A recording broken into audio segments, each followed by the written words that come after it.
మరికొద్దిసేపట్లో ACB విచారణకు హాజరు కానున్నారు కేటీఆర్. ఈ నేపథ్యంలో రాష్ట్రంలో అంతటా కూడా పోలీసు దౌర్జన్య కాండ కొనసాగుతుంది. ఎక్కడికక్కడ బీఆర్ఎస్ నేతల ఇండ్ల దగ్గరకు చేరుకొని భారీగా మోహరించిన పోలీసులు బీఆర్ఎస్ నేతలను అరెస్ట్ చేస్తున్నారు. ఈ నేపథ్యంలోనే హరీష్ రావుని కూడా అరెస్ట్ చేశారు పోలీసులు. ఇదే అంశంపై స్పందించేందుకు మనతో ఉన్నారు బీఆర్ఎస్ నేత గిల్లు శ్రీనివాస్ గారు ఫోన్ లైన్లో. నమస్తే అండి.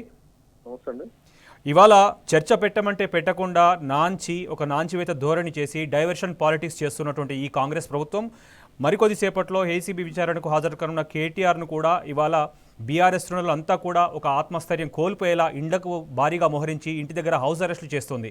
దీనికి సంబంధించి మీరేమంటారండి? కేటీఆర్ గారు చాలా క్లియర్ గా చెప్పిండు, నేను ఏం తప్పు చేయలేదు, ఏమైనా తప్పు ఉంటే ప్రజా వేదిక అయినా అసెంబ్లీలో బహిరంగ చర్చకు సిద్ధమని చెప్పి కేటీఆర్ గారు చెప్పారు. అదేవిధంగా హరీష్ రావు గారు కూడా చెప్పారు, మీ ఏం తప్పు లేదు మా నాయకుడు కేటీఆర్ గారు, చర్చకు రండి, ఏదైనా అసెంబ్లీ సాక్షిగా మేము అన్ని పేపర్లు బయట పెడతాం, మీ దగ్గరనే పేపర్లు మీ దగ్గర అగ్రిమెంట్లన్నీ మీ దగ్గరనే ఉన్నాయి, మీరు భయపడాల్సిన అవసరం ఎందుకు పారిపోతున్నారని చెప్పి బీఆర్ఎస్ పార్టీ కాంగ్రెస్ ప్రభుత్వాన్ని, రేవంత్ రెడ్డి గారి ప్రభుత్వాన్ని ప్రశ్నించింది. వీరు ప్రశ్నించిన ప్రశ్నలకు సమాధానం చెప్పలేక ఇవాళ కేటీఆర్ గారి మీద అక్రమ కేసులు పెడుతున్నారు. ప్రజల్లో రోజు రోజుకు కాంగ్రెస్ పార్టీ పతనమైపోతుంది. ఎందుకంటే ఎన్నికల ముందు వాళ్ళ ఇచ్చిన హామీలు రైతు రుణమాఫీ కానీ, రైతులకు పేదవాళ్లకు మహిళలకు 20,000 అవి కానీ, 6 గ్యారంటీలు కానీ, స్కూటీలు కానీ, తులం బంగారం కానీ, ఇలాంటి సమస్యలు. అదేవిధంగా కేసీఆర్ గారు ఏర్పాటు చేసిన గురుకుల పాఠశాలలో పడి ఇవాళ మొత్తం ఫుడ్ పాయిజన్ తోని దాదాపు వేలాది మంది ఇవాళ ఆసుపత్రిలో పాలవుతున్నారు. 60 మంది ఇప్పటికే చనిపోయారు. వాళ్ళ మీద బహిరంగ చర్చ కంటే ఇవాళ పారిపోతున్నారు.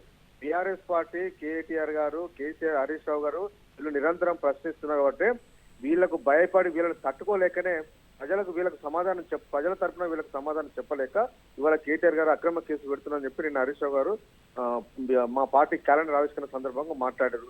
దానికోసం హరీష్ రావు గారు హౌస్ అరెస్ట్ చేయాల్సిన అవసరం ఏమన్నా చెప్పండి. హరీష్ రావు గారు ఏమైనా పిలుపునిచ్చారా?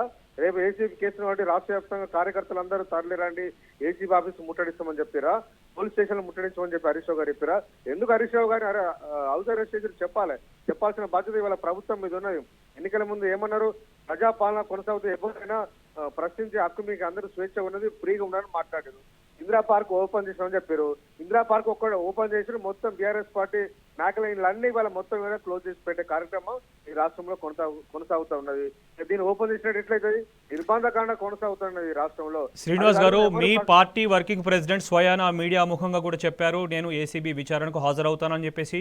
అటు అసెంబ్లీ సెషన్స్ జరిగినప్పుడు కూడా చర్చ పెట్టండి అని చెప్పేసి కూడా చెప్పారు. అయినప్పటికీ కూడా ఒక లీగల్ ప్రొసీజరింగ్ అని ఉంటుంది, దానికి కూడా నేను హాజరవుతాను, నాకు కూడా అడ్వకేట్ని నా బీఆర్ఎస్ లీగల్ టీం నాతో పాటు సపోర్ట్గా ఉంటారు, వాళ్ళని కూడా అనుమతించాలని చెప్పేసి కోరారు. ఇంత జరుగుతున్నప్పటికీ కూడా అక్రమంగా పోలీసులు బీఆర్ఎస్ నేతల ఇంట్లకు వెళ్ళి హౌస్ అరెస్టులు చేయడం ఏ రకంగా చూడాలంటారు? కాంగ్రెస్ ఎందుకు ఇంత భయపడుతుందంటారు? వాళ్ళు భయం అయితే వాళ్ళు ఏంటంటే వాళ్ళు ఏదో కుట్ర ఉన్న ఇందులో ఇంకేదో చేద్దామని ఆలోచన, కేటీఆర్ గారిని ఇంకేదో బలవంతంగా చేయాలని ఆలోచన వాళ్ళకు ఉన్నట్టుంది.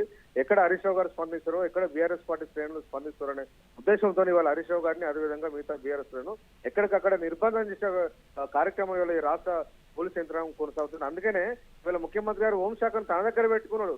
వేరే నాయకుల దగ్గర, వేరే వాళ్ళ దగ్గర మంత్రి పదవి ఉంటే రాజ్యాంగబద్ధంగా ప్రిన్సిపల్ సెక్రటరీలో మిగతా అధికారులు చెప్పినట్టు ఎక్కడ మంత్రులు ఇంట్లో అనే ఉద్దేశంతో ఇవాళ రాజ్యాంగానికి వ్యతిరేకంగా పనిచేసే అవకాశం తన దగ్గర మంత్రి పదవి పెట్టుకుంటేనే అయితే అనే ఉద్దేశంతో ఇవాళ హోంమంత్రిత్వ శాఖను రేవంత్ రెడ్డి తన దగ్గర పెట్టుకుని ఇవాళ ఈ రకంగా ఇష్టారాజ్యంగా వ్యవహరిస్తా ఉన్నారు. ఇవాళ ఇంత నిర్బంధంగా ఏ రాష్ట్రంలో ఇట్లా లేదు. ఎన్నికల ముందు రాహుల్ గాంధీ గారు మాట్లాడారు, ప్రియాంక గాంధీ గారు మాట్లాడారు. ఈ రాష్ట్రంలో జరుగుతున్నది ఒక్కటి, వాళ్ళు ఢిల్లీలో ప్రచారం చేసేది ఒకటి. ఇక్కడ 2,500 రూపాయల పెన్షన్ మహిళలకు ఇస్తలేరు, కానీ ఢిల్లీలో మాత్రం 20,000 రూపాయల పెన్షన్ ఇస్తారని చెప్పి అక్కడ వాళ్ళ కాంగ్రెస్ పార్టీ నాయకులు చెప్పుకునే పరిస్థితి ఉన్నాయి. ఇవన్నీ రాష్ట్రంలోని ప్రజలు నిరంతరం గమనిస్తున్నారు. మా పార్టీ నాయకులు ఇక్కడ ప్రజలకు చెప్తున్నారు. కాబట్టి మా నాయకులను నిర్బంధించి అక్కడ వేరే రాష్ట్రం ఇక్కడ నిర్బంధించి భయప్రాంతాలకు గురి చేసుకొని అందరినీ వాళ్ళ కాంగ్రెస్ పార్టీ జైన్ చెప్పేసి కుట్ర. శ్రీనివాస్ గారు, మీరు ఉద్యమంలో కూడా పాల్గొన్నారు.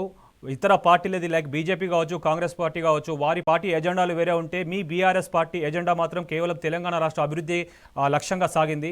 అలాంటప్పుడు మీ ఉద్యమకారులకు కేసులు పెద్ద కొత్త కాదు. అలాంటప్పుడు ఈరోజు ప్రతి ఒక్క బీఆర్ఎస్ కార్యకర్తని వాళ్ళ ఆత్మస్థైర్యాన్ని కోల్పోయే విధంగా పోలీసులు వ్యవహరించే తీరుడు పట్ల మీరేమంటారు? మా నాయకుడు కేటీఆర్ గారు చాలా క్లియర్ గా అనేకమైన సందర్భాలు చెప్పారు, నిన్న కూడా చెప్పారు, నా మీద కేసు అవుతుందని చెప్పి మీరు ఎవరు హైరాణ పడాల్సిన అవసరం లేదు.